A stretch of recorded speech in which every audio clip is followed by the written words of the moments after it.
S'il y avait quoi que ce soit d'équilibré au Brésil, ça se saurait. Je pense que c'est plutôt le pays du dynamisme, du déséquilibre créateur. D'ailleurs, je proposais, on parlait tout à l'heure de l'influence française, ce qui est écrit sur la devise qui est sur le drapeau, c'est ordre et progrès, qui vient d'un autre philosophe français, Auguste Comte. Malheureusement, ça a été raccourci parce que c'était amour, ordre et progrès.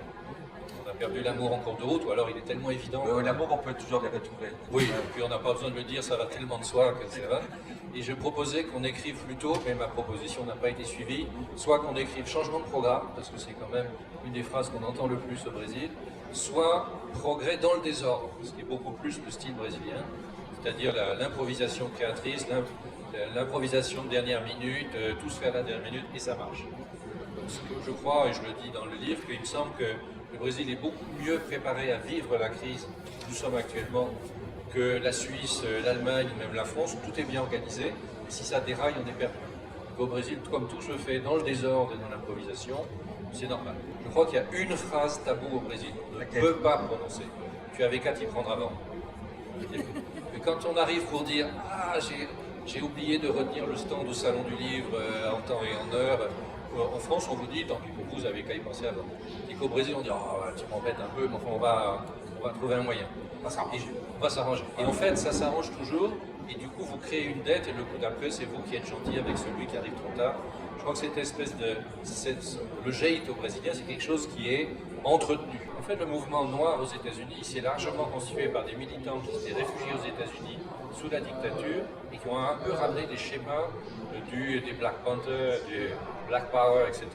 Et au Brésil, beaucoup de gens disent, mais comment est-ce qu'on peut vraiment avoir un mouvement de revendication alors qu'il y a absolument un continuum. Il y a eu des métissages qui ne sont pas faits dans la gaieté, ce qu'on a entendu, qui ont été imposés. Et de fait, le groupe ethnique qui est considéré comme tel dans les recensements, on demande aux gens de quelle couleur êtes-vous. C'est les gens eux-mêmes qui disent quelle couleur ils sont. Le groupe le plus nombreux, maintenant, c'est les métis. Ils sont plus nombreux que les blancs. Et le mouvement noir, des fois, fait un peu un amalgame en considérant que le Brésil est la plus grande nation noire au monde, ce qui compte les noirs et les métis. Et le nombre des métis augmente constamment, mais c'est très difficile de savoir s'il augmente parce que le métissage augmente ou parce qu'au moment où on vous pose la question, il devient de plus en plus socialement acceptable de dire je suis métis. Pour ma part, je suis persuadé que des gens... Ça, c'est les géographes qui parlent. C'est le statisticien aussi, parce que quand on demande aux gens quelle couleur êtes-vous, des gens qui en 1950 disaient avec beaucoup de tranquillité je suis blanc, voyons. Ils sont très capables en 1990 de dire je suis métis. Donc ça veut dire que la société brésilienne évolue. Je pense que oui.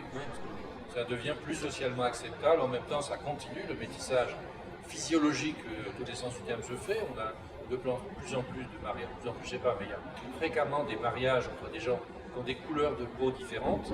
Ce qui n'arrivait pas en Afrique du Sud, ce qui arrive rarement aux États-Unis, c'est beaucoup plus nuancé. Je ne sais pas combien de nuances il y a, mais sûrement plus de 50.